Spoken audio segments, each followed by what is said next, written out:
Hello guys, nk'uko mubibona rero mba nibereye mu mineke yanjye, ya mineke mba nababwiye tu dore ngiyi mineke. Iyi mineke mubona ni iyanjye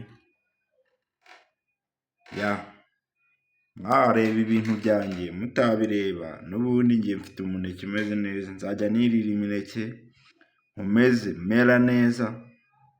Namwe muri aho mufite ishaza ngo ntabwo mushaka kumpa viyuze ngo na subscribe, muzabyihorere mubyigumanire tuzareba icyo bizabamarira bro. Gusa mumenye ko kuri iyi si umuntu utagwa subscribe, umuntu utagira ikintu agufasha, uwo nguwo apfuye ntaribi.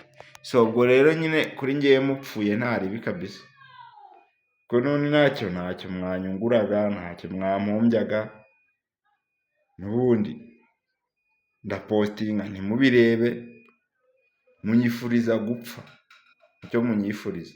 Nanjye rero ko munyifuriza gupfa, muhora munyifuriza kubaho nabi, nanjye ngomba kubifuriza ibyo munyifuriza nyine, ubwo muragapfa nyine.